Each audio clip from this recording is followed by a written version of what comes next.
Do you know why Vhagar killed Laena Velaryon? Many people believe it was simply because Laena kept giving the command, but the real reason may be that Vhagar understood Laena could no longer survive. Normally, a dragon protects its rider, but this time, Vhagar saw her riders suffering. Laena was not asking Vhagar to save her. She was standing in front of her dragon and commanding her to breathe fire. When Vhagar heard the command for the first time, she hesitated because her instinct was still to protect her rider. But when Laena gave the command again, Vhagar finally obeyed because she could not change Laena's choice.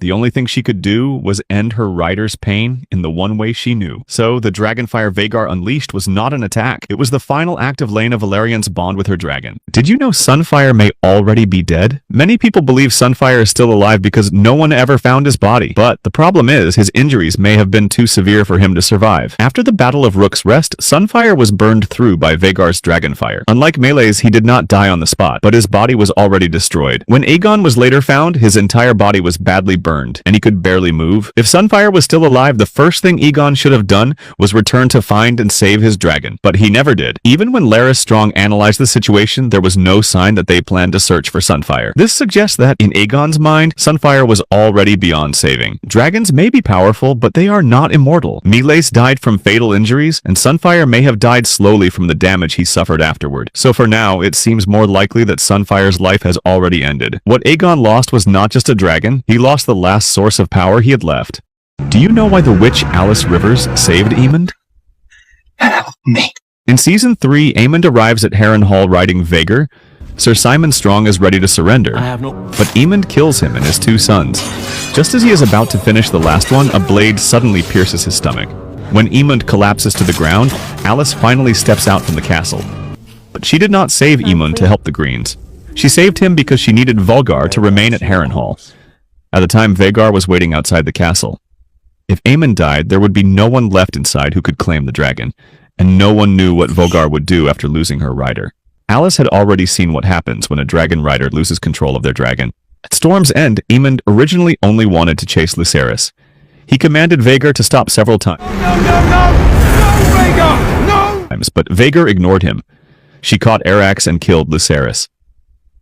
Later, at Rook's Rest, Vhagar attacked again under Aemond's command. She struck from the ground, burning Aegon and Sunfire first.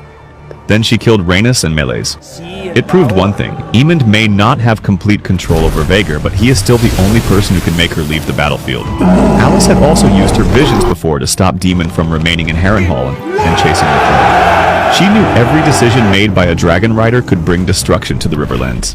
That is why she saved Aemond. She kept him in Harrenhal to recover. As long as Aemond could not ride Vhagar, the dragon would not immediately fly to the next castle and bring more destruction. Alice was not saving Aemond's life.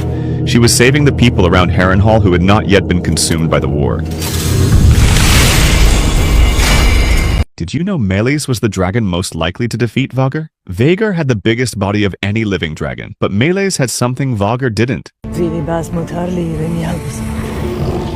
A rider who understood dragon warfare better than almost anyone. Rhaenys became Melees' rider when she was only 16 years old. After decades together, she had lived through the height of Targaryen power and witnessed the family's endless struggle for the throne. When the Dance of the Dragons began, Rhaenys did not rush to unleash her dragon, but when war finally came, she never backed down. At the Battle of Rook's Rest, she faced two dragons knowing she might never return. Yet she still climbed onto Melees and flew straight into battle, and Melees answered her choice. Facing Vhagar, a dragon far larger than herself, the Red Queen did not run. She followed Rhaenys into the fight. Compared to them, Aemond had Vhagar's unmatched power, but he had only been a dragon rider for a short time. Vhagar did not fully obey him, but Melees and Rhaenys had spent decades together. In the face of danger, they could make the same decision without hesitation. That was the true advantage of the Red Queen. Not that she was stronger than Vhagar, but because she and Rhaenys shared decades of experience, the courage to face death and complete trust in each other. That is why, if there was any dragon capable of defeating Vhagar, it would have been the Red Queen,